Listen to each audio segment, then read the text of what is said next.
Sorry, I'm like recording this on my iPhone. It's all good. And you are okay with me putting this on YouTube? Yeah, totally, man. I mean, if you have any ability to edit, maybe edit out anything where I, say dickmobile or look like an utter creep or something like that. But yeah, it's totally cool. All right, man. What's your full name exactly? My full name is Christopher Krovatin. It's Krovatin, not Krovatin. It rhymes with Satan. That's just something people seem to have a problem with. So. Okay. I always thought it was Krovatin. I get a lot of Krovatin. I get a lot of Krovatin because I'm of a swarthy nature, and people think I'm Italian. But it's Krovatin. Okay. Where were you born at? I was born in New York City, but for the first 13 years of my life, I was raised in Hoboken, New Jersey. What was your childhood like? Like family, friends, and like were you bullied or anything like that? I had, in a lot of ways, a very lucky and happy childhood just because my parents were really, really cool. My mom is a writer, and she was always very cool. My dad is a lawyer, but he was always a great dad. And so in that way, I had, like, a very lucky childhood. Hoboken was a really nice place. It's the birthplace of Frank Sinatra. I really loved it. School was a little crazy, man. I did get bullied just because I was kind of like a weird artistic kid. I just wanted to talk about like Star Wars or dragons or whatever rather than anything else. Hell yeah, And, dude. In that respect, I got bullied somewhat. But you're talking about Venomous. Like, I had a very different school experience than I think somebody like Locke had, and so I got bullied, but I was never bullied to the extent that I think Locke was really, really knocked around. By the time I got to high school, I was into enough like heavy metal. I was wearing a spiked collar and stuff like that. That like I sort of got left alone due to just the weirdness factor.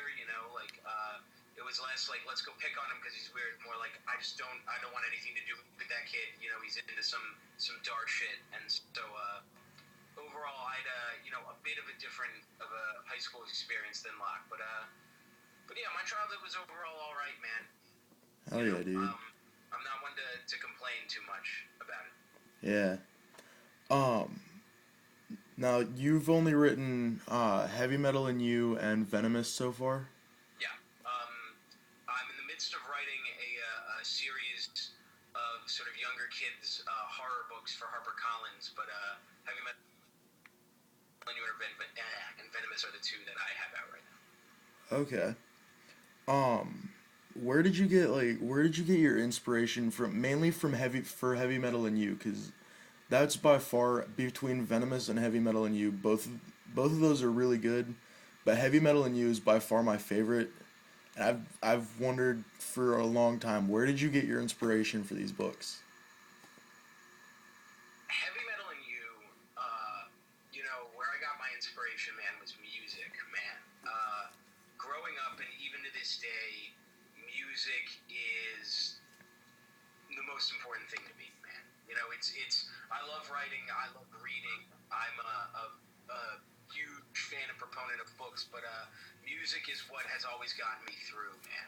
So Heavy Metal in You was about reading all these books where anyone in reference to heavy metal was some like homophobic, loudmouthed, just utter dick face, and that wasn't me. That wasn't the metalheads I knew.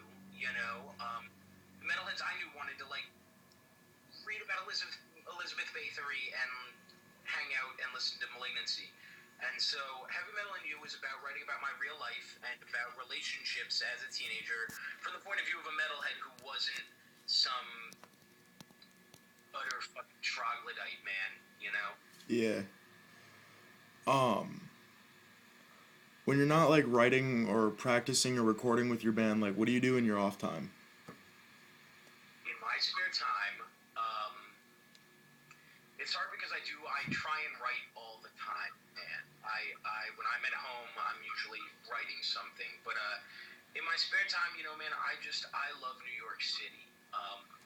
I'm blessed to live in the coolest city on earth, and so a lot of the times in my spare time I go out. I live near one of the largest cemeteries in New York, and I go for long walks in the cemetery. Nice. I go, bar and club hopping at night and stuff like that. And in the meantime, I just try and, have fun with art, man. I draw a lot. I draw flyers for my band. I listen to tons of music. I cook a decent amount, and man, on top of that, like I'm a bit of a workaholic, I will say, man. If I'm not putting out a book and writing lyrics for Flaming Tusk and drawing a flyer at the same time, like I feel kind of like worthless and exhausted. Man, I really do believe in like trying to keep work going and making it so that you live a life where the thing that is your job is what you want to be doing in your spare time anyway. Yeah. Do what you're happy to do. Right, of course, man. I'm very happy to be a writer. Yeah. Well, you seem to be good at it, so you probably Thanks, can't complain. Man. It seemed to be. It seemed to be. I've got everyone fooled, man. It's all a lie. It's a conspiracy. The government's covering it up. Where what was your main like influences growing up? My main influences growing up. First, I think, again, as I mentioned, my parents were really good about supporting me in whatever I did. They've always been very supportive, and in that way, I'm very lucky just to have a family. I've my mom, dad, my brother, and my sister, and they've all been very supportive, and they've taught me a lot. So they were huge inspirations to me, just being around them and learning about their lives. But growing up, I was really into weird things. I loved horror movies. I was obsessed with bats when I was a little kid. So, like, some of my inspirations were people like Merlin D. Tuttle of Bat Conservation International, makeup artists like Dick Smith and Tom Savini and Rick Baker were really big inspirations to me. And a lot of those horror directors and actors, people like Bela Lugosi, George Romero, these were all people who growing up were really inspirational to me. Bela Lugosi was the original Dracula, right? Yes, he's the original 1931 Dracula. He's was a Hungarian actor who was just so powerful and sort of sexy in his own way and whatnot. And in that sort of 1950s to 60s Hollywood way, just kind of died a junkie. And so he's this really mix of this incredible actor and this tragic figure. So I've always found him both fascinating, both as an actor on screen, he's very cool, but just also as a real life story in the horror industry. Yeah. Interesting fact, not a lot of people know, is that Bela Lugosi was so poor at his funeral by the time he died that he couldn't pay for his funeral, and Frank Sinatra very quietly paid for his funeral, sort of behind the scenes, because he was a big fan of Dracula. So. Wow. There you go, man. Learn something new every day. I'm glad I've passed that fact on to you, man. And guess what? After tonight, this fact is going to be passed around the world. Do it, man. Do it. Put it on YouTube. Let the people know. Yes. What was the first like song or band that you listened to that really like kind of made your love for metal grow? I've wondered that. There are a couple. Man. There are specific songs I remember.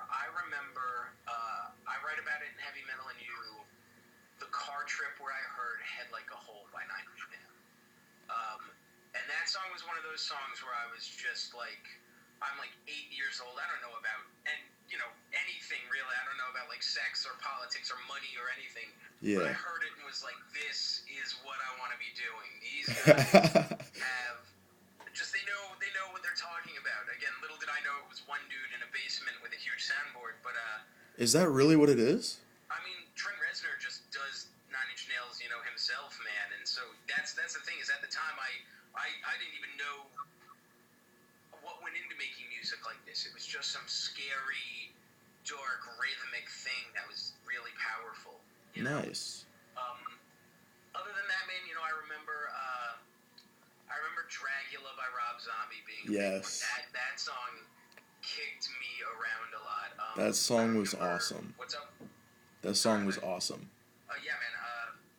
Man, the other songs that come to mind are like South of Heaven Slayer was one of my big ones.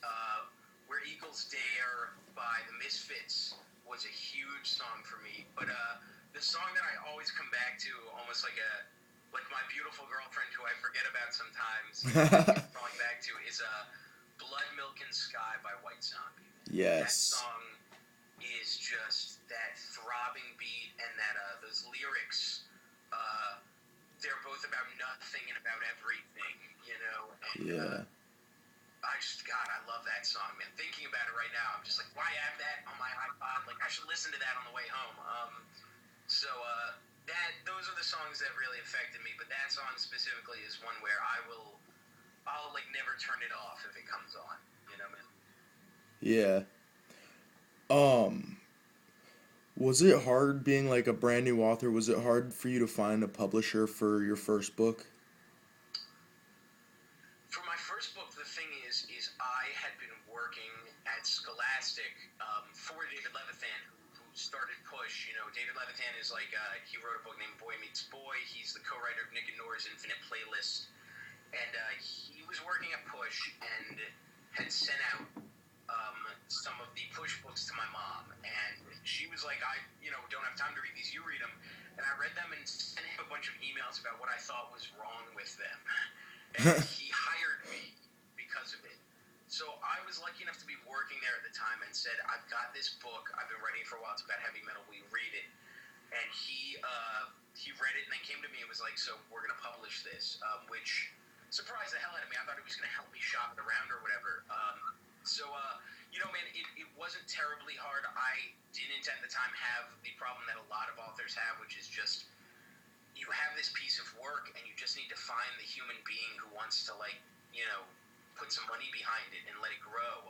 Yeah. Since Venomous came out, I've had a bit of that. I've had to jump from house to house a little bit writing these books that, I've been really hard trying to get published. But, the first book, in that way, I was unlucky because the first book came so easily that when I had to start looking for a new house and stuff like that, I wasn't as sort of hardened as a lot of my author friends. A lot of my author friends had received those like 200 rejection letters, and I had sort of been like, la la la, okay, now I'm publishing this book with this publishing company.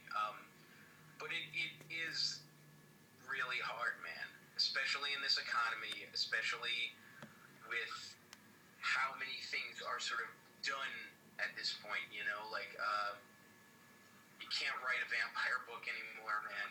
You can't do it. Twilight killed it, man. Twilight killed it. It's just, man, that's the standard. If you write it, it better be better than that, and it better make more money than that. That's not possible. So it's really tough, man.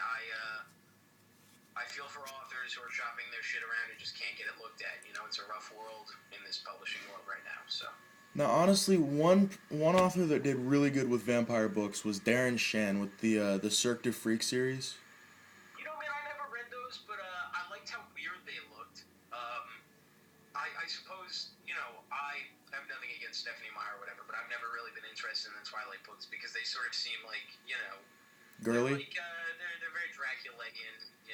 It's about sex.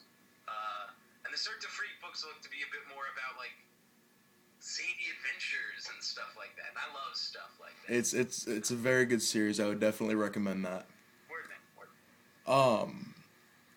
Now how long did it take for you to publish your first two novels, and did you receive any awards for your novels?